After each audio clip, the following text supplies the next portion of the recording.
આદેશ. હું એકતાનાથ ગુરુ યોગી તુલસીનાથજી બાપુ શ્રી શનિદેવ મંદિર ભવનાથ તલેટી ગિરનાર જુનાગઢ ગુજરાત.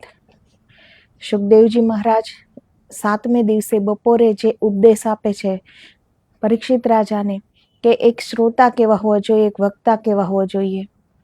કેવા વક્તા હોવા જોઈએ કે જેના મુખેથી ઉપદેશ સાંભળ્યા પછી શ્રોતા મુક્તિને ઉપલબ્ધ કરીએ. તો એનું પૂરું વિવરણ કરે છે કે એક વક્તા કેવા હોવા જોઈએ, જેને બ્રહ્મ જ્ઞાન પ્રાપ્ત હોય, જેણે એ બ્રહ્મમાં વ્યાપક બની ગયા હોય, જે બ્રહ્મરૂપ બની ગયા હોય,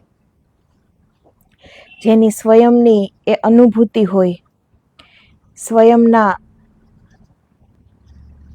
એ આત્મભાવમાં જીવતા હોય, બ્રહ્મ ભાવમાં જીવતા હોય, એવા વ્યક્તિઓ, એવા જ્ઞાની, એવા બ્રહ્મરૂપ મહાત્મા જ્યારે કોઈને ઉપદેશ આપે છે ત્યારે એ સામેવાળાના હૃદય સુધી, આત્મા સુધી પહોંચી જાય છે. તો પ્રથમ જે આત્મજ્ઞાનની જરૂર છે, સચેતન આત્મા એ સચેતન છે. દેહમાં જો આત્મા ન હોય તો આ દેહ કંઈ જ કામનો નથી હોતો, એ કંઈ જ કરી શકવા માટે એ કાબિલ નથી કે બિના આત્મા આ શરીર કંઈ કરી શકે. તો સચેતન દેહને ચેતન કરનાર ચૈતન્ય રૂપ આપણો આત્મા છે.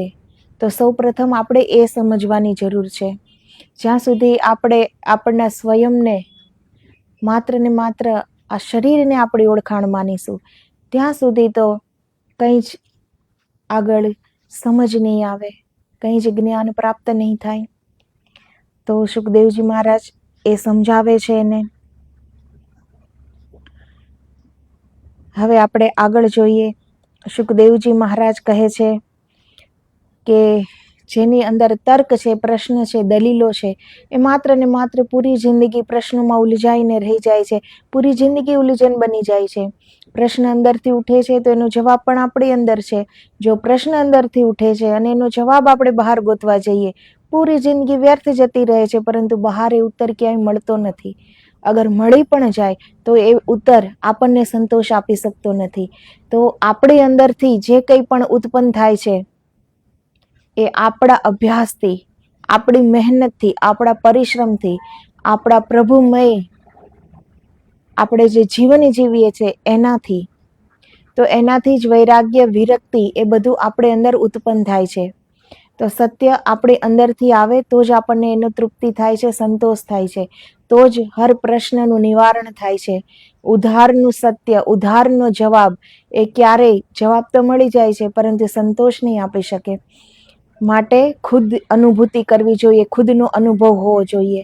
બીજાના અનુભવ છે, વેદ છે, શાસ્ત્ર છે, ઉપનિષદ છે, પુરાણ છે, હરેક વાક્ય બ્રહ્મ છે, સત્ય છે, પરંતુ એ બીજાની અનુભૂતિ છે, આપણી નહીં.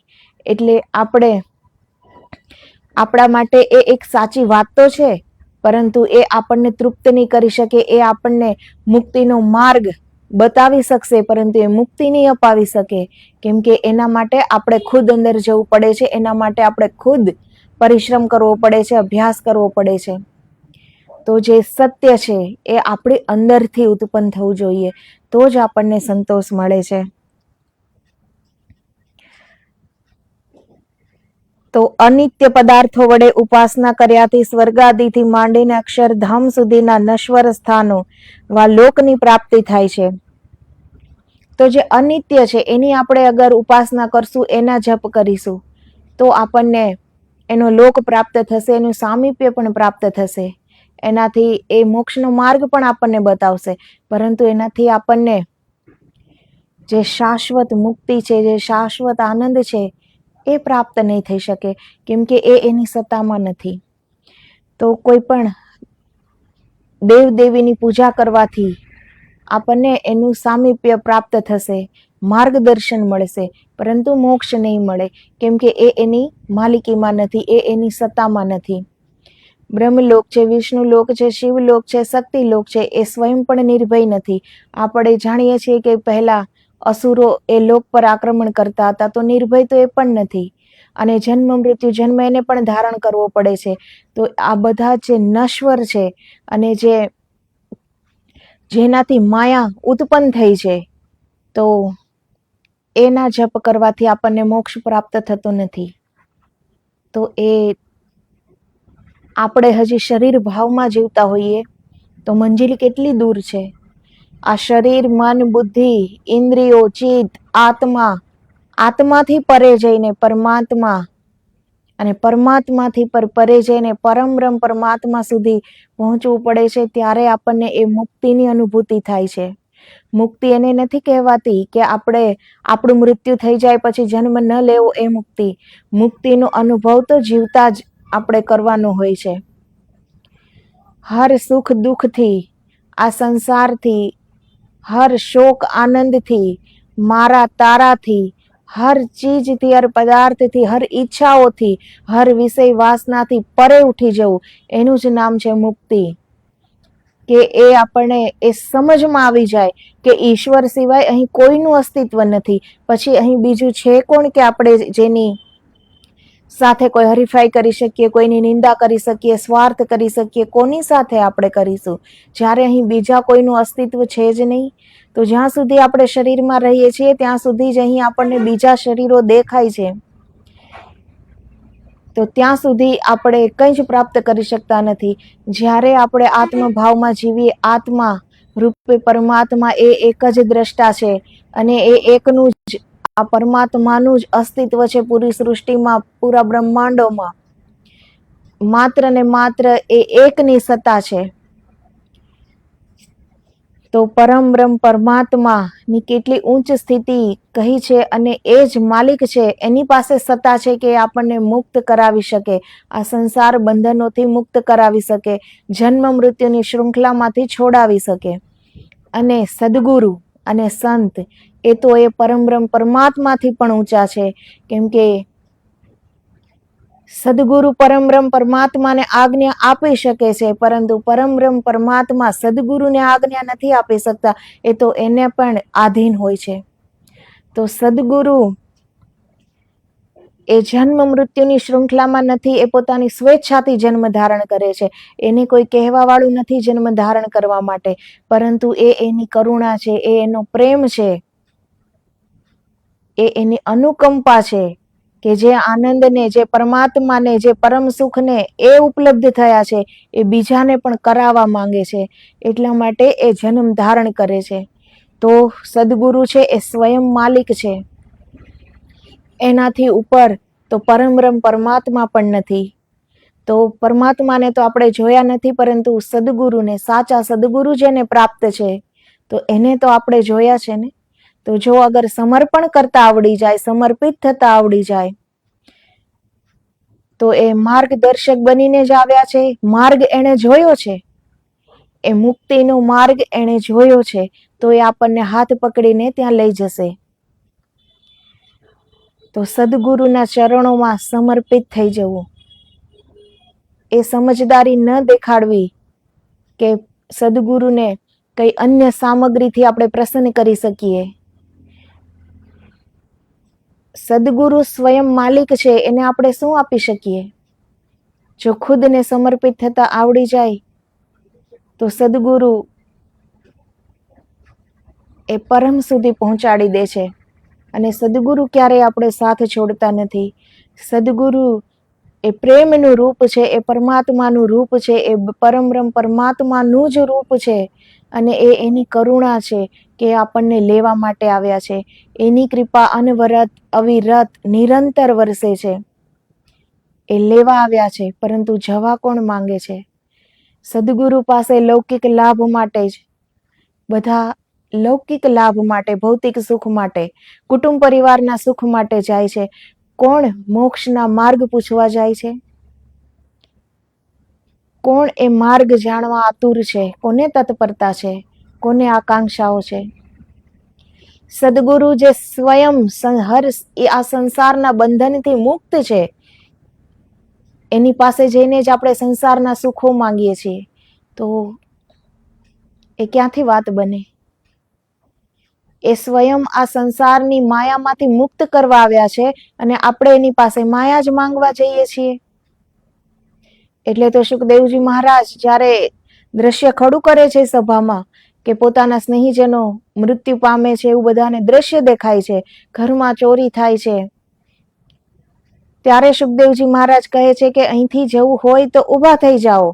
અગર ઘરની, સંપત્તિની, સંતતિની, સ્વજનની, કુટુંબની એટલી જ મોહમાયા હોય તો અહીંથી ઊભા થઈ જાઓ, પણ આમાંથી હું બચાવીશ એ સંભવ નથી.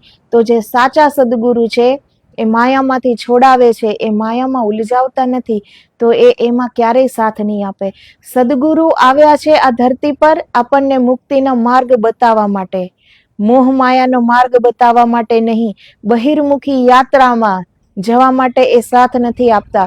એ અંતર્મુખી યાત્રાના સાથી છે, એ મોક્ષના સાથી છે, એ મુક્તિના સાથી છે, એ બ્રહ્મના સાથી છે. એ કોઈ ભૌતિકતાના સાથી નથી, એ સુખના સાથી નથી, એ દુઃખના સાથી છે. પરંતુ સદગુરુ પ્રત્યે એટલી શ્રદ્ધા તો હોવી જોઈએ કે એ માર્ગ એને જોયો છે, એ લેવા આવ્યા છે. પરંતુ આપણે સદગુરુ પાસે લેવા તો જઈએ છીએ, પરંતુ દુનિયાવી માયા લઈને, દુનિયાવી મોહ લઈને, દુનિયાવી વસ્તુઓની આકાંક્ષાઓ લઈને આપણે સદગુરુ પાસે જઈએ છીએ, કંઈ જ પ્રાપ્ત નથી થતું. સદગુરુ છે એ શાશ્વત છે અને આપણે એની પાસે નાશવંત કંઈ જ નથી કે આપણને આપી શકે. અને આપણી બધી જ ઈચ્છાઓનો ગ્રોથ એ બધો જ નાશવંત છે. આપણે માંગી માંગીને માંગીએ છીએ શું એની પાસે? કુટુંબ પરિવારનું સુખ, સંપત્તિ, સંતતિ, ભૌતિકતા, તો એનાથી તો એ છોડાવવા આવ્યા છે, આ સર્વ બંધનોથી મુક્ત કરાવવા આવ્યા છે. તો એ ક્યાંથી સાથ આપે એમાં? તો જેણે સ્વયં પરમબ્રહ્મ પરમાત્માનું રૂપ બની ગયા છે એવા સદગુરુની વાત છે. ધરતી હજી પણ ખાલી નથી, કળિયુગ છે, છતાં પણ આજે પણ સતયુગ છે, એટલે તો આ ધરતી ટકી રહી છે.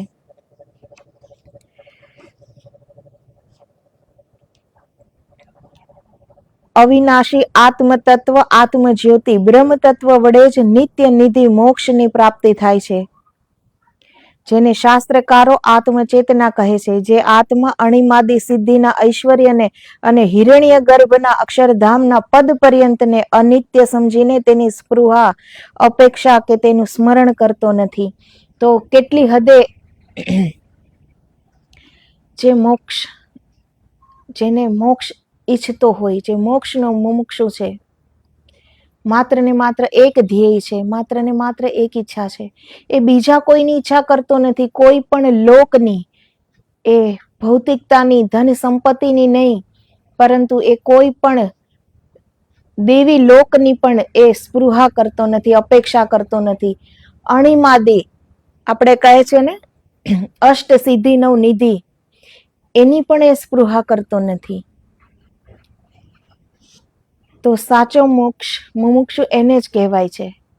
થોડું પણ કંઈ જાણ્યું, થોડું પણ કંઈ ઈશ્વરનું આપણે કર્યું, થોડા પણ આપણે પ્રભુમય બની ગયા, થોડા પૂજા પાઠ કરતા શીખી ગયા અને આપણે એમ સમજી લઈએ કે બધું જ થઈ ગયું, જાણે બધી જ સિદ્ધિઓ પ્રાપ્ત થઈ ગઈ. તો જે આ સિદ્ધિ છે એ તો માર્ગને, એ જ આપણા માર્ગને રોકવા માટે તો છે કે આપણે ત્યાં રૂકી જઈએ, એ સિદ્ધિના મોહમાં આપણે આવી જઈએ કે હું તો હવે બધું કરવા માટે સક્ષમ છું, મને બધું પ્રાપ્ત થઈ ગયું, એટલે આપણે ત્યાં રૂકી જઈએ, આગળ ન વધી શકીએ. તો આ તો અનંતનો માર્ગ છે, અસીમતાનો માર્ગ છે. એની કોઈ પરિસીમા નથી કે થઈ જાય કે થઈ ગયું. આ તો અનંતની ખોજ છે. તો એનો અનંતનો ક્યાંય અંત હોય છે કે થઈ ગયું? તો જે સાચા મોક્ષના ઈચ્છુક છે એને તો અણિમાદી સિદ્ધિના ઐશ્વર્યને પણ એ પથ્થર તુલ્ય સમજીને એની જરા પણ સ્પૃહા કરતો નથી. એ અક્ષરધામના પદ પર્યંતને અનિત્ય સમજે છે, કેમ કે એનામાં એ જ્ઞાન છે, એને જાણી લીધું કે અગર કોઈ પણ લોકમાં ગયા, કોઈ જપ ઉપાસના ધ્યાનથી કોઈ પણ લોકમાં ગયા તો ત્યાં આપણું પુણ્ય ખતમ થઈ જશે, તો ફરીથી આ જગતમાં આવવું પડશે. તો એ જ્ઞાન એનામાં છે, તો એને ખ્યાલ છે કે આ પણ અનિત્ય છે, એ કોઈ નિત્ય નથી, ત્યાંથી પણ પાછું આવવું પડશે. તો એને ખબર છે કે કોઈ પણ લોકની પ્રાપ્તિ થઈ, કોઈ પણ પદની પ્રાપ્તિ થઈ તો એ અનિત્ય છે, એ શાશ્વત નથી કે કાયમ ટકી રહે. તો એના પણ ઈચ્છા કરતો નથી, એને માત્ર એક જ ઈચ્છા છે મોક્ષની. તો મનુષ્ય દેહનો, મનુષ્યનો જે અવતાર છે આપણો, એનો માત્ર ને માત્ર એક જ ધ્યેય હોવો જોઈએ. એટલા માટે જ આપણને આ જન્મ મળ્યો છે. આ ઈશ્વરે આપેલો એક મોકો છે. 84 લક્ષ યોની બાદ કોઈ પુણ્યના ઉદયના પ્રતાપે આપણને મનુષ્ય દેહ મળે છે. ઈશ્વર આપણને એક મોકો આપે છે. જો આ મોકો ચૂકી ગયા તો સામે 84 લક્ષ યોની છે જ. તે જ બ્રહ્મ વિદ્યાનો સાચો અધિકારી છે. આત્મામાં રહેલ પરમ જ્ઞાન ચૈતન્ય કે જેને આત્મ વિજ્ઞાન કહીને વર્ણવેલ છે, તેના માટે સંસાર તથા માયાની નિવૃત્તિ અને પરમાનંદની પ્રાપ્તિ થાય છે. તો જે સાચો જ્ઞાની છે એ માયાની નિવૃત્તિ, એની અંદર માયાની નિવૃત્તિ હશે. જો આ ઘડી બે ઘડીના સુખની નિવૃત્તિ થાય તો જ પરમ સુખ તરફ આપણે આગળ વધીએ ને. ઘડી બે ઘડીનું સુખ છે જે આ સંસારમાં, એ પ્રત્યક્ષ છે, એ આપણને દેખાય છે કે ચલો આમાં પતિને પત્નીમાં સુખ દેખાઈ ગયું, પત્નીને પતિમાં સુખ દેખાઈ ગયું, પતિ પત્નીને પોતાના સંતાનોમાં સુખ દેખાઈ ગયું, ઘર પરિવારને ભૌતિકતામાં સુખ દેખાઈ ગયું, ગાડી બંગલામાં કોઈને સુખ દેખાઈ ગયું. તો એ સુખ પ્રત્યક્ષ છે. જે બહારિક સુખ છે એ આપણે જોઈ શકીએ છીએ, એટલે આપણે એના ઉપર વિશ્વાસ કરી લઈએ છીએ કે આ સંસારમાં જ સુખ છે અને આને જ સુખ કહેવાય. કે આપણી પાસે પણ બંગલા, ગાડી, સ્ત્રી, સંતાન, હર ભૌતિકતા આપણી પાસે હોવી જોઈએ તો હું સુખી છું. કેમ કે એ જ સુખની ખબર છે, પરમ સુખની ખબર નથી, એનો અનુભવ નથી. એ કઈ પ્રત્યક્ષ તો છે નહીં કે આપણે જોયો હોય. તો બહારિક જે સુખ માટે આપણે દોડીએ છીએ, તો બહારિક બે ઘડીનું સુખ છે તો એ પ્રાપ્ત તો થાય છે ને. તો એવી જ રીતે પરમ સુખ જો પ્રાપ્ત કરવું હોય તો એના માટે અંતરયાત્રા છે, અંદરની યાત્રા કરવી પડે છે, તો એ પણ પ્રાપ્ત થશે. તો જે પરમ સુખ છે એ શાશ્વત છે, એ તો કોઈ નાશવંત છે નહીં કે એનો પછી નાશ થઈ જાય. તો એ વ્યક્તિ તો પછી એ પરમ સુખને ઉપલબ્ધ થઈ જાય છે. જ્ઞાન ધ્યાન વડે બ્રહ્મ અને પરમ બ્રહ્મ વચ્ચેની આત્મબળની ભિન્નતા દૂર કરવાથી, આત્મા વધારે આત્મબળ પ્રાપ્ત કરવાથી મોક્ષ સ્વરૂપ બને છે. તો ખાલી જે આત્મા છે, અત્યારે આપણે કહીએ છીએ કે આત્મા છે એ જ પરમાત્મા છે, પરંતુ એ આત્મા આપણી મન બુદ્ધિ સાથે એનું એ કનેક્ટ છે. મનમાં દોષો ઉત્પન્ન થાય છે, એનો આધાર છે મન. હર દોષોનો આધાર છે મન. મનમાં જ સૌ પ્રથમ દોષ પ્રગટ થાય છે. એ મન બુદ્ધિને આજ્ઞા આપે છે, બુદ્ધિ ચિત્તને આજ્ઞા આપે છે, ચિત્ત ઇન્દ્રિયોને આજ્ઞા આપે છે. જેનામાં જ્ઞાન છે તો એ ઇન્દ્રિયો આત્મા તરફ જશે. જેનામાં અવિવેક છે, જેને અજ્ઞાની છે, એ ઇન્દ્રિયો વિષય સુખ તરફ જશે. તો આત્મા, જો આત્મા સુધી પણ એ વાત જાય છે તો એ મનની જ વાત છે. સૌ પ્રથમ તો મનમાં જ ઉઠી હતી અને એ આત્મા સુધી જાય છે. તો આત્માનો કનેક્ટ છે મન બુદ્ધિ સાથે. તો આત્મા એ પરમ શુદ્ધ છે, પરંતુ આપણા મનના દોષ એટલા બધા છે કે એ આત્માને પણ માયારૂપી એક આવરણ બંધાઈ જાય છે.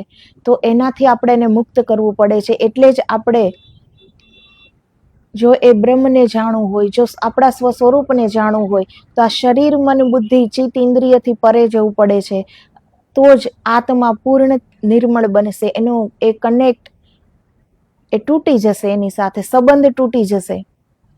ત્યારે એ આત્મા પરમાત્માને જાણવા માટે એ આત્મામાં પ્યાસ જાગશે. અને એ આત્મા જ્યારે પરમાત્મા સાથે મળી જશે ત્યારે એક એને આત્મબળ પ્રાપ્ત થાય છે અને ત્યારે જ એ પરમાત્માથી પણ ઉપર ઉઠીને પરમબ્રહ્મ પરમાત્માની ખોજ કરવા માટે અગ્રેસર બનશે. તે આત્મા ગુઢ આત્મબ્રહ્મ કુટસ્થને યોગ બળરૂપી આરસી વડે જોઈ શકે છે. તે દૂરદર્શ ગુઢ આત્મામાંથી ઢંકાયેલ આત્મ ગુહામાં સ્થિત, સંકટોમાં સ્થિત અબદ્ધ સનાતન આત્મબ્રહ્મ દેવને નિધિધ્યાસન વડે સાક્ષાત્કાર કરીને એવા જ્ઞાન યોગથી સમજીને બુદ્ધિમાન પુરુષ હર્ષ શોકને ત્યજે છે. વિષયોના વિકારયુક્ત જ્ઞાન વડે ઢંકાયેલી બુદ્ધિ વિશે બુદ્ધિરૂપી ગુહામાં આત્મા અને આત્મરૂપ ગુહામાં ગુઢાત્મા રાગ દ્વેષાદિ અહમત્વ મમત્વથી પર હર્ષ શોકથી રહિત સ્થિત છે. તે ગુઢાત્મ દેવને બુદ્ધિમાન પુરુષ અધ્યાત્મ યોગ વડે સાક્ષાત્કાર કરી લાભ હાનિના અભાવથી હર્ષ શોકને ત્યાગે છે. તો યોગ એ પણ જરૂરી છે. જેટલું ધ્યાન જરૂરી છે એટલું જ યોગ જરૂરી છે. સત્યમાં યોગ એને કહેવાય છે કે આત્મા પરમાત્મામાં લીન થઈ જાય અને પરમાત્મા પરમ બ્રહ્મમાં અભેદ થઈ જાય, એને કહેવાય છે સાચો યોગ. પરંતુ એ પહેલા આપણે જે યોગ કરીએ છીએ, પ્રાણાયામ કરીએ છીએ, એ પણ જરૂરી છે કે એનાથી આપણે આપણું મન સ્થિર કરી શકીએ, આપણી વૃત્તિનો નિરોધ કરી શકીએ. મન જે આટલું તરંગિત રહે છે હર પલ, બુદ્ધિમાં હર પલ હજારો પ્રશ્નોથી એ સભર રહે છે, એ તરંગો ઉઠતા જ રહે છે. તો એ બધી જ ઉર્જાનો જે આપણે વ્યય કરીએ છીએ, તો એ બધી જ ઉર્જા સાથે અગર આપણે ભીતર ઉતરીએ તો શું ન કરી શકીએ. પરંતુ આપણે આપણને તુચ્છ એટલા માટે જાણીએ છીએ કે આપણે આપણા સ્વરૂપને ઓળખતા નથી. આપણને એમ થાય છે કે આપણું આ જ સ્વરૂપ છે, જે આ મારું શરીર છે, આ મારું નામ છે, એ જ હું છું. પરંતુ આપણે કંઈ જ નથી. આપણી અંદર બેઠેલા પરમાત્મા એની પૂરી શક્તિઓ સાથે આ અનેકો અનેક બ્રહ્માંડો, અનેકો અનેક વાર આ સૃષ્ટિના રચનાર, એ સર્જનહાર પોતાની પૂરી શક્તિ સાથે આપણી અંદર બિરાજમાન છે. તો એ શું કરવામાં, આપણે કંઈ જ કરવામાં અસંભવ છે. પરંતુ આપણે એ શક્તિને જાણતા નથી. જન્મથી મૃત્યુ સુધીમાં આપણે એટલું પણ જાણી શકતા નથી કે ઈશ્વરે આપણને શું આપ્યું છે. વગર માંગે આપ્યું છે, છતાં પૂરી જિંદગી આપણે ઈશ્વર પાસે માંગતા જ રહીએ છીએ. કેમ કે ખબર નથી કે વગર માંગે ઈશ્વરે આપણી અંદર કેટલું આપ્યું છે. જો એ આપણે જોઈ જઈએ, એની જો આપણને અનુભવ થાય કે વગર માંગે ઈશ્વરે ભરપૂર કરી દીધા છે, તો પછી આપણને એક શરમ આવશે ઈશ્વર પાસે માંગતા. કંઈક એણે ભરપૂર કરી દીધા છે. આ સૃષ્ટિના રચનારે પોતાના જેવું જ અહીં જીવ માત્રને બનાવ્યા છે. પરંતુ આપણે આપણી શક્તિથી બિલકુલ વિમુખ થઈને જીવીએ છીએ. ખબર જ નથી કે આપણી અંદર કેટલી શક્તિ છે. આપણે આપણી શક્તિ ક્યાં વાપરીએ છીએ? બહાર દોડમાં, ભૌતિકતા પાછળ, વિષય વિકારો પાછળ, ઈચ્છાઓ પાછળ, ઈચ્છાઓ પૂરી કરવા પાછળ, બીજાની નિંદા કરવામાં, સ્વાર્થયુક્ત જીવન જીવવામાં બધી ઉર્જાનો આપણે વ્યય કરીએ છીએ. પરંતુ જીવન અગર સદગુણોથી ભર્યું હોય, જીવનમાં અગર સત્કાર્યો આપણે કરી શકીએ, જીવન આપણે પ્રભુમય બનાવી શકીએ, તો ધીરે ધીરે એ આધાર બને છે, એ પગથિયા બને છે ભીતર ઉતરવા માટેના. પરંતુ એવું જીવન હોય ત્યારે 2 મિનિટ પણ આંખ બંધ કરીને આપણે બેસીશું તો આપણને ખબર પડી જશે કે આપણે કેટલામાં છીએ, આપણે કેટલા બહિર્મુખ છીએ, કે એક પલ પણ આપણે કોઈ વિચાર કર્યા વગર રહેતા નથી. એક પલ માટે પણ.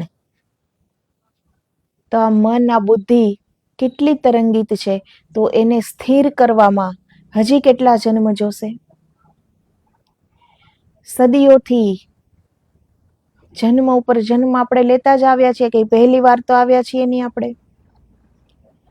હજી પણ આપણે બહિર યાત્રાને જ પસંદ કરી છે. તો હજી પણ આ જન્મ મૃત્યુની શૃંખલા છે જ. આ જ છે સુખ દુઃખ, આ જ છે.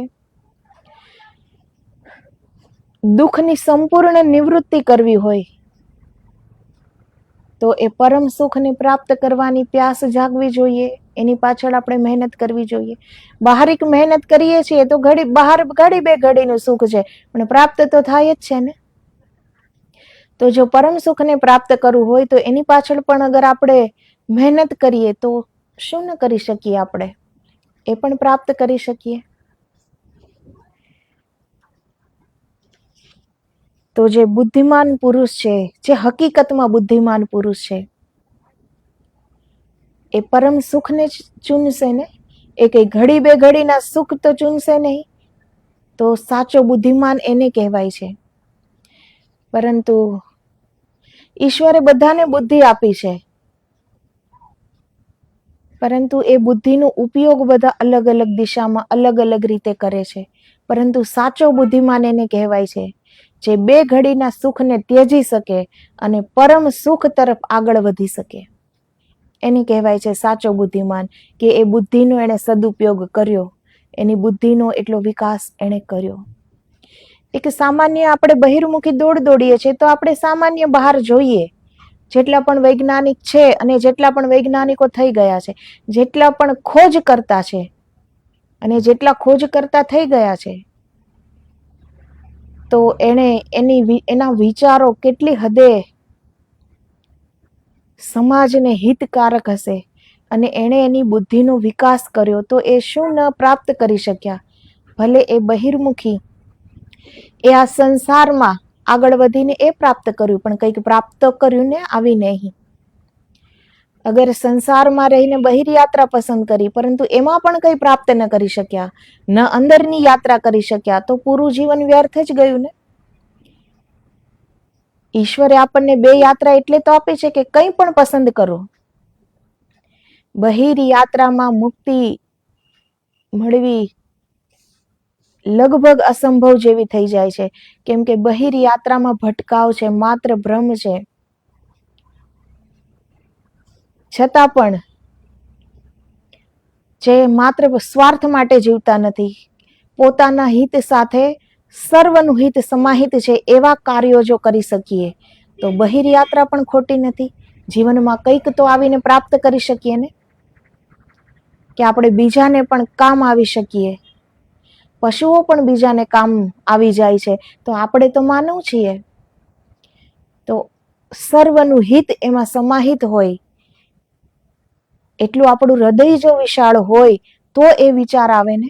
હંમેશા પૂરી જિંદગી આપણી અંદર એ જ વિચાર આવે છે કે આપણે કેમ સુખી થઈએ અને મારું પરિવાર કેમ સુખી થાય. એનાથી આગળ તો આપણને વિચાર પણ આવતો નથી. તો પછી બુદ્ધિનો વિકાસ કઈ રીતે થાય? બુદ્ધિનો વિકાસ કરવા માટે સામે એટલું મોટું ધ્યેય હોવું જોઈએ કે જેને પૂરું કરવા માટે આપણી સમગ્ર શક્તિની જરૂર પડે, તો આપણને ખ્યાલ આવે કે આપણી અંદર કેટલી શક્તિ છે. સવારે ઉઠીને નોકરી ધંધા પર જવાથી કે સવારે ઉઠીને ઘરનું કામ કરવાથી આપણને કે આપણી શક્તિનો ખ્યાલ નથી આવતો કે કેટલી શક્તિ છે. એ માટે એક આદર્શ હોવો જોઈએ સામે, બહુ મોટું ધ્યેય, જેને પૂરું કરવા માટે સમગ્ર આપણી અંદરની સમગ્ર શક્તિની જરૂર પડે અને સમગ્ર બુદ્ધિની જરૂર પડે. જેણે કંઈક પ્રાપ્ત કર્યું બહારની દુનિયામાં કે જે બધાને કામ આવી ગયું, એ નીવ મૂકી ગયા કે જેની ઉપર આજે એ ઇમારત એ ખડું કરી શક્યા આપણે,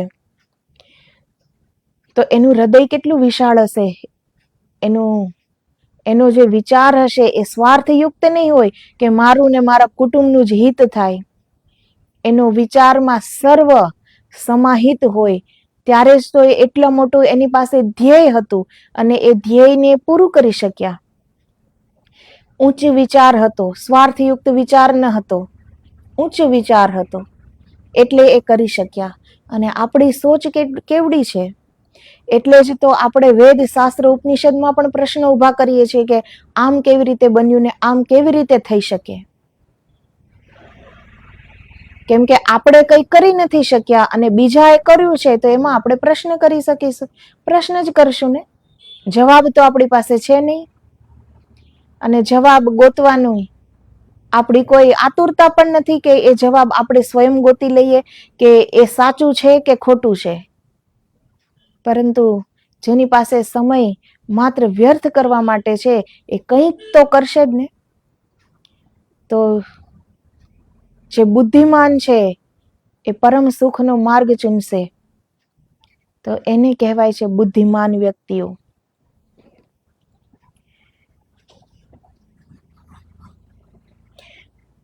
તો વિષયોના વિકારયુક્ત જ્ઞાન વડે ઢંકાયેલી બુદ્ધિ વિશે બુદ્ધિરૂપી ગુહામાં આત્મા અને આત્મરૂપ ગુહામાં ગુઢાત્મા રાગ દ્વેષાદિ અહમત્વ મમત્વથી પર હર્ષ શોકથી રહિત સ્થિત છે. તે ગુઢાત્મ દેવને બુદ્ધિમાન પુરુષ અધ્યાત્મ યોગ વડે સાક્ષાત્કાર કરી લાભ હાનિના અભાવથી હર્ષ શોકને ત્યાગે છે. તો જે ગુઢાત્મ દેવ છે મતલબ એક ગુઢ આત્મા જ્યારે પરમાત્મા સાથે મળીને એક થાય છે અને એ આત્મા અને પરમાત્મા પરમબ્રહ્મ પરમાત્મા સાથે અભેદ થઈ જાય છે. તો એ પરમબ્રહ્મ પરમાત્મા છે હર સુખ દુઃખ લાભ હાનિ મારું તારું એ બધાથી પરે છે. એ હર શોક આનંદથી પરે છે. તો બુદ્ધિમાન પુરુષ બુદ્ધિમાન વ્યક્તિ એ ત્યાં સ્થિત થાય છે અને ત્યાં સ્થિર થઈ જાય છે. તો ત્યાં કોઈ સુખ દુઃખ છે જ નહીં અને એને જ કહેવાય છે મુક્તિ. ત્યાં કોઈ બંધન જ નથી, અપેક્ષા નથી, કામના નથી, વિષય નથી, વિકાર નથી, વાસના નથી, કંઈ જ નથી. કેમ કે ત્યાં પહોંચતા સુધીમાં સાધકને મરતા આવડી જાય છે, જીવતા જ.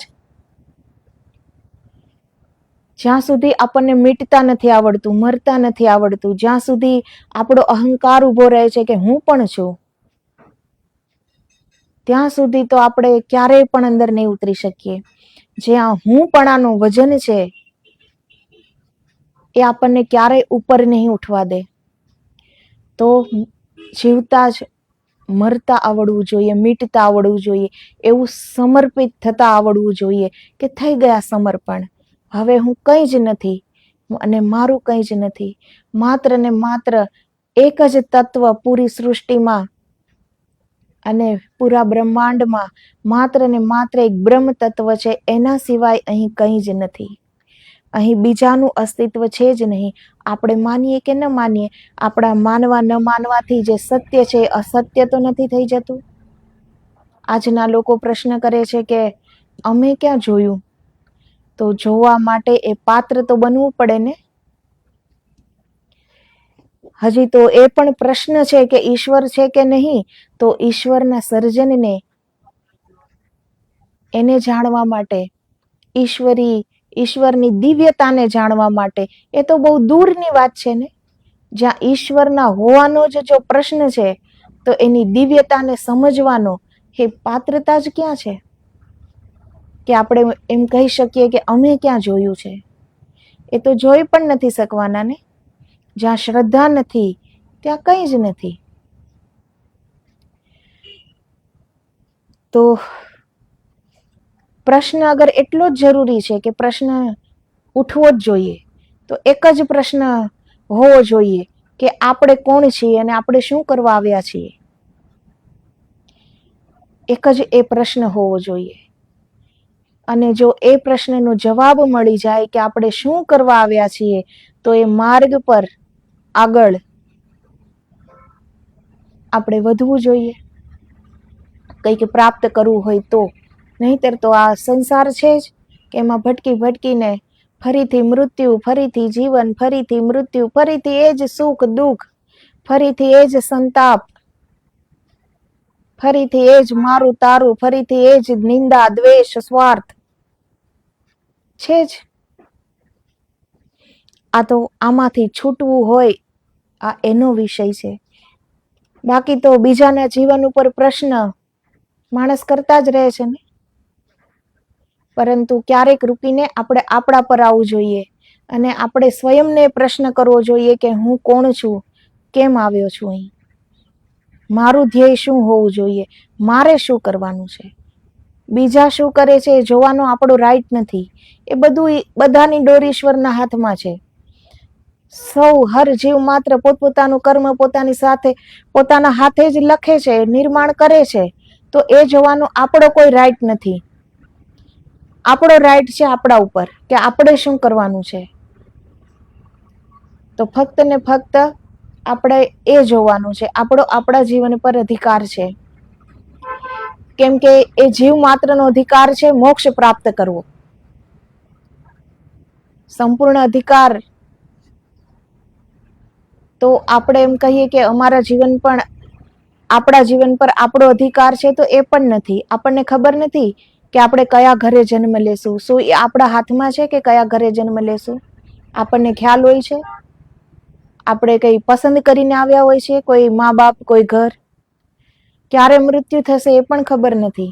ક્યાં જશું એ પણ ખબર નથી. મૃત્યુ પછી શું છે એ પણ ખબર નથી. પછી અહંકાર શેનો? પછી પ્રશ્ન શેનો? જો કઈ ખબર જ નથી. તો આપણા જીવન પર પણ આપણો અધિકાર નથી, પરંતુ જીવ માત્રને મોક્ષ પર અધિકાર છે. જીવ માત્ર અહીં મોક્ષ પ્રાપ્ત કરવા માટે આવ્યો છે, તો એ એનો અધિકારી છે. પરંતુ એ માટે પાત્ર બનવું પડે છે. એ માટે બધા પ્રશ્નોથી, પહેલા તો પ્રશ્નોથી મુક્ત થવું પડે છે. વિશ્વાસને, શ્રદ્ધાને જગા આપવી પડે છે દિલમાં. પરંતુ પ્રશ્નો જેટલા ભરાયેલા છે કે જગા જ ક્યાં છે અંદર? તો સૌ પ્રથમ પ્રશ્નોને દૂર કરીએ. પ્રશ્ન એટલા જ બધા જરૂરી છે, તો એનો જવાબ પણ આપણે આપણી જ અંદર ગોતીએ. પ્રશ્ન અંદરથી ઉઠ્યો છે, તો જવાબ પણ અંદર જ હશે.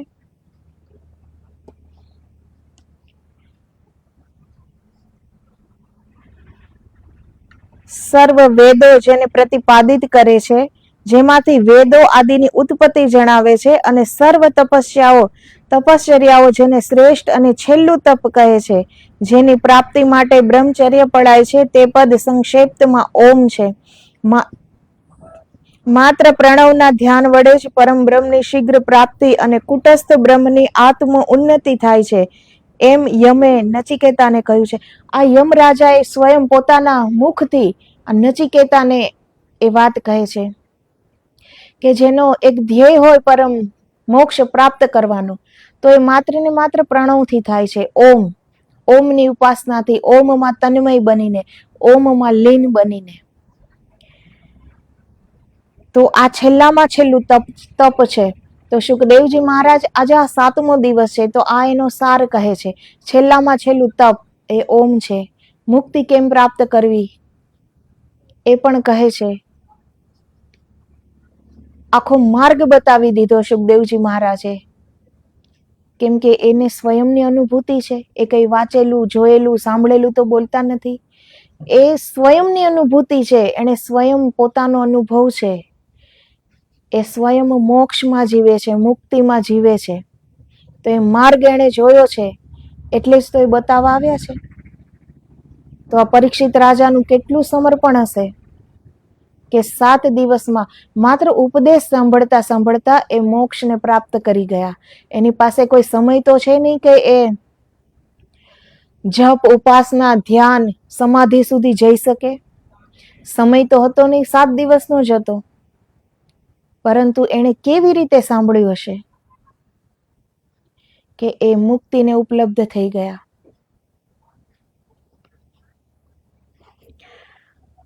ભાગવતમાં પ્રણવ સર્વ મંત્રોપનિષદ વેદ બીજમ સનાતનમ જણાવ્યું છે. અર્થાત પ્રણવ એક જ એવો મંત્ર છે કે જેમાંથી 4 વેદો અને 108 ઉપનિષદો તથા તમામ મંત્રો અને સંહિતાઓ વગેરે ઉત્પન્ન થયેલા છે. એટલે કે તમામનું મૂળ પ્રણવ છે. ઓમ શબ્દનો વાચ્ય પરમેશ્વર છે અને ઓમ શબ્દ એ પરમેશ્વરનું પ્રતીક છે. તે સિવાય બીજો કોઈ મંત્ર પરમેશ્વરનું પ્રતીક નથી. માટે સ્થિર એકાગ્રચિત વાળા પુરુષોને પ્રણવ જ્ઞાનનું શ્રવણ, મનન, નિધિ ધ્યાસન કરવાથી લૌકિક વિષય સંબંધથી રહિત એવું જે બ્રહ્મ જ્ઞાન સ્ફુરે છે વા પ્રાપ્ત થાય છે, તે પ્રણવ મોક્ષનું પરમ વાચ્ય છે. આમ છતાં જે આત્માથી નિર્લેપ, નિરંજન, અકલ્પનીય પરમ બ્રહ્મમાં લક્ષ્ય સ્થિર થતો ન હોય, તેવા આત્માઓ પ્રણવ બ્રહ્મના તત્વરૂપ બિંદુમાં લક્ષ્ય સ્થિર કરે તો તેમને દિવ્ય બ્રહ્મ દ્રષ્ટિ યાને જ્ઞાન યોગ દ્રષ્ટિ પ્રાપ્ત થાય છે. કેમ કે સંસાર ક્ષર એટલે કે નાશવાન છે, પરંતુ પ્રણવ ઓમ એ અક્ષર છે. તો જે ઓમ છે એ કોઈ વેદમાંથી લીધેલો મંત્ર નથી ઉપનિષદમાંથી લીધેલો મંત્ર, પરંતુ એ ઓમમાંથી, પ્રણવમાંથી જ 4 વેદોની ઉત્પત્તિ થઈ છે. એમાંથી જ ઉપનિષદની ઉત્પત્તિ થઈ છે. એમાંથી જ સાંખ્ય દર્શન, શાસ્ત્રો બધું જ એમાંથી ઉત્પન્ન થયું છે. આ પૂરું જગત, આ પૂરી સૃષ્ટિ ઓમમાંથી ઉત્પન્ન થઈ છે. અને જ્યારે આ સૃષ્ટિ પણ નાશવંત છે, એનો પણ જ્યારે લય થાય છે ત્યારે ફરીથી એ ઓમમાં સમાહિત થઈ જાય છે. તો આવી સૃષ્ટિ તો અનેક વાર એનું સર્જન થયું અને લય થયું, સર્જન થયું અને લય થયું. તો ઓમ છે એ શાશ્વત છે. સૃષ્ટિના સર્જનની પહેલા પણ હતો, મધ્યમાં પણ છે અને પછી પણ રહેવાનું. તો સુખદેવજી મહારાજ કહે છે કે જેની બુદ્ધિ, જેનું મન સ્થિર નથી, એ માત્ર ને માત્ર એકાક્ષરી મંત્ર છે ઓમ, સમય પણ નથી લાગતો. એ બહાનું કરવા પણ નથી મળતું કે મંત્ર બહુ અઘરો છે, સંસ્કૃતનો મંત્ર છે, બીજ મંત્ર છે, તો એ બોલતા નથી આવડતું. એ આપણને બહાનું કરવા પણ નહીં મળે. ઓમ તો અનપઢ વ્યક્તિને પણ બોલતા આવડશે. હર શ્વાસોશ્વાસમાં જે અજપા ગાયત્રી ચાલી રહ્યો છે, સોહમ સોહમ, ત્યાં આપણું ધ્યાન સ્થિર થતું નથી. નહીતર ઈશ્વરની કરુણા જોવો કે એને અલગથી નામ લેવાની પણ જરૂરત નથી. એટલી સહોલિયત આપી છે ઈશ્વરે, પરંતુ આપણું ધ્યાન ત્યાં એકાગ્ર થાય તો ને. બહારિક બધો જ અવાજ સાંભળવા આપણે સમર્થ છીએ. કોઈ ધીરેથી બોલશે તો પણ આપણે સાંભળી લેશું કે શું કહે છે, કેમ કે મનમાં શંકા છે કે મારી વાત તો નહીં કરતું હોય. તો આ શંકા, કુશંકા, પ્રશ્ન, તર્ક, દલીલ, એમાં ને એમાં આપણે ઉલઝી જઈએ છીએ અને પૂરું જીવન એમાં ને એમાં જતું રહે છે. તો જેનામય આપણે જીવ્યા હોઈએ છીએ એવું જ અંત સમય એ જ યાદ આવવાનું. જે પ્રભુમય જીવ્યા હશે તો અંત સમયે પણ એને ઈશ્વર જ યાદ આવવાના. પરંતુ જે સંપત્તિ માટે જીવતા હશે, જે ભૌતિકતા માટે જીવતા હશે, એને અંત સમયે પણ એ જ દેખાશે. એને એ પસ્તાવો નહીં થાય કે આખી જિંદગી વ્યર્થ ચાલી ગઈ, કંઈ ન પ્રાપ્ત કર્યું.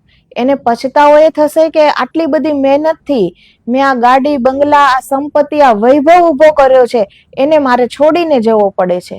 એનો પછતાવો એ હોય છે. તો જે પહેલેથી કર્યું હોય છે, જે મય આપણે જીવન જીવ્યા હોય છે, એ જ આપણને અંત સમય યાદ આવે છે. પૂરી જિંદગી અગર ઈશ્વરમય જીવ્યા છીએ, સત્કર્મ કર્યા છે, સદાચાર છે જીવનમાં, સદાચરણ છે આપણું, તો છેલ્લે પણ આપણું મન, આપણી બુદ્ધિ એટલી જ નિર્મળ હશે, કેમ કે પૂરી જિંદગી સારું જીવન જીવ્યા છીએ, વિવેકથી, મર્યાદાથી જીવન જીવ્યા છે. જીવનમાં ક્યાંય પણ સ્વાર્થનું નામો નિશાન ન હતું. જીવનમાં કોઈ દોષો હતા નહીં. સરસ જીવન યાપન કર્યું છે, તો શેનો પછતાવો થાય? તો અંત સમયે પણ જે પૂરી જિંદગી કર્યું છે એ જ યાદ આવશે. જે પૂરી જિંદગી સ્વાર્થયુક્ત જીવન જીવ્યો છે, આખીરમાં એને એમ થશે કે આટલું બધું ભૌતિકતા, આટલો વૈભવ હું છોડીને જાઉં છું, હવે બીજા રાજ કરશે એના ઉપર અને મારે આ બધું છોડીને જવું પડે છે. તો એનો જીવ પણ સરખી રીતે નીકળી શકતો નથી, કેમ કે જીવ ફસાયેલો છે સંપત્તિમાં, સ્વાર્થમાં, લાલચમાં. તો એ જીવ પણ છૂટતો નથી. અને જે પૂરી જિંદગી ઈશ્વરમય જીવ્યો છે, એની માટે તો મૃત્યુનો સમય એ ઉત્સવ બની જાય છે કે હવે તો ઈશ્વરને મિલાપનો દિવસ છે. આજે ઈશ્વર સાથે મિલાપની ક્ષણ છે આ. તો એની માટે મૃત્યુ પણ ઉત્સવ બની જાય છે.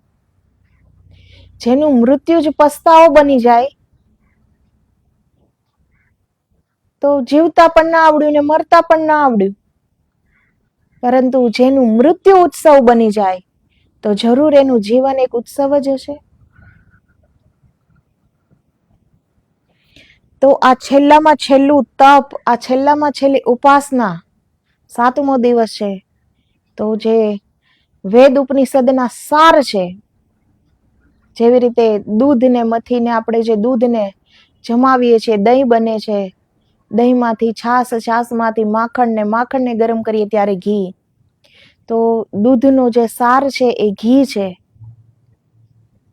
તો એવી જ રીતે સુખદેવજી મહારાજે હર વેદ શાસ્ત્ર ઉપનિષદનો સાર કહ્યો છે. અને પરીક્ષિત રાજાને માત્ર ને માત્ર મોક્ષની ઈચ્છા છે, એને મોક્ષ પ્રાપ્ત કરવો છે. તો એણે આ સાર કહ્યો કે આનાથી જ આપણે મુક્તિ પ્રાપ્ત કરી શકીએ. તો એ છે પ્રણવ ઓમ.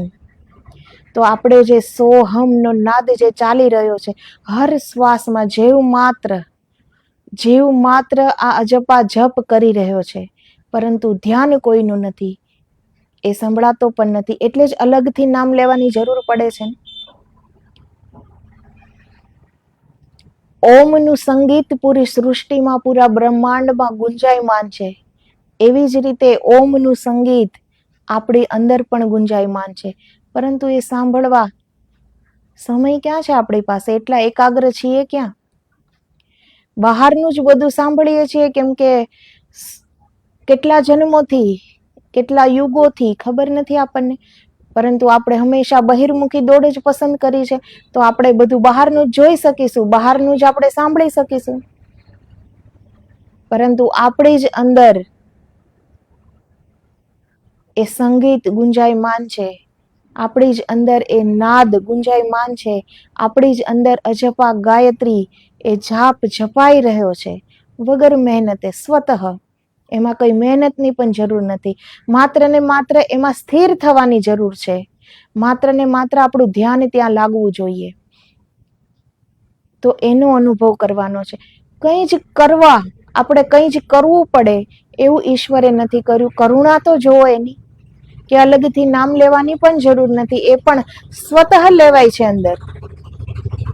પરંતુ આપણે એટલા બહાર ભટકી ગયા છીએ, આપણો ભટકાવ એટલો બધો છે કે અંદરનું કંઈ જ આપણને નથી દેખાતું, નથી સંભળાતું. ઈશ્વરની સારી દિવ્યતા આપણી અંદર છે, પરંતુ આપણે માત્ર ને માત્ર નાશવંત સુખની પાછળ પૂરી જિંદગી આપણે ખર્ચ કરી દઈએ છીએ. એટલે જ આ જીવનમાં પહેલી જરૂર છે સમજની. જ્ઞાન તો બહુ દૂરની વાત છે, પરંતુ પહેલા એક એટલી સમજ આવે કે આપણે શું કરવું જોઈએ, શું ન કરવું જોઈએ. માણસ પોતાના સુખ માટે જ આ બધું કરે છે ને, તો કમસે કમ પોતાના સુખ માટે આ તો આપણે જે કરવું છે આપણા માટે જ કરવું છે ને. આપણે જો એ પરમાત્માને પ્રાપ્ત કરવા હોય, આપણે આપણને ઓળખવા હોય, આપણને એ પરમ સુખ, એ પરમ આનંદની અનુભૂતિ કરવી હોય, તો આપણા સુખ માટે છે ને. આપણે કરીશું તો આપણે એ પ્રાપ્ત કરી શકીશું અને બીજાને પણ એ માર્ગ બતાવી શકીશું. પરંતુ આપણે જ બે ખબર છીએ, બે ધ્યાન છીએ, તો આપણે બીજાને શું કહી શકીએ? તો બીજાના જીવન જોવામાં વ્યર્થનો સમય ન બગાડીએ અને આપણે આપણને જોઈએ કે આપણી અંદર શું કમી છે, આપણી મહેનતમાં શું કમી છે, આપણી સમજમાં શું કમી છે, અને ધીરે ધીરે એ કમીઓ આપણે એ કમીઓનો આપણે નાશ કરીએ, જે દોષો છે એનો નાશ કરીએ. તો ધીરે ધીરે એ જ્ઞાન થશે કે આપણે શું કરવું જોઈએ, કેવી રીતે અંદર ઉતરવું જોઈએ. સારા દોષ, જગતના જેટલા પણ દોષ છે એ મન જ એનો આધાર છે. તો આપણે મનના ગુલામ થઈને બેઠા છીએ, તો પછી માલિકને મળવા માટે તો બહુ દૂરની વાત છે. એક ગુલામ છે, એ માલિકને મળવામાં તો એને વર્ષો લાગી જાય ને, અને આપણને તો જન્મો લાગી જાય છે પરમાત્માને મળવા માટે. પરમાત્મા ક્યાંય દૂર પણ નથી, આપણી જ અંદર છે. છતાં પણ બહારના મંદિરમાં યાત્રા કરવા જવું હોય તો આપણે તરત જ તૈયાર થઈ જઈએ છીએ કે હા જવું છે, પરંતુ ક્યાંય જવાની જરૂર નથી, આપણી જ અંદર જવું છે. તો એક પલ માટે પણ આપણું ધ્યાન નહીં લાગે. તો આપણા પર આપણો કોઈ કાબુ જ નથી, અને આપણી બુદ્ધિ, આપણું મન બીજા પર આપણે કાબુ મેળવીએ એવી ઈચ્છાઓ રાખતો હોય છે. આપણા પર કાબુ નથી તો બીજા પર કાબુ આપણે કેવી રીતે મેળવી શકીએ? અને બીજા પર કાબુ મેળવીને પ્રાપ્ત શું કરવું છે આપણે? આપણે સૌ પહેલા આપણા મન ઉપર તો આપણે કાબુ કરીએ. કમસે કમ મન ઉપર કાબુ આવી જાય તો પણ આપણે કેટલા પાપ કર્મોથી બચી જઈશું.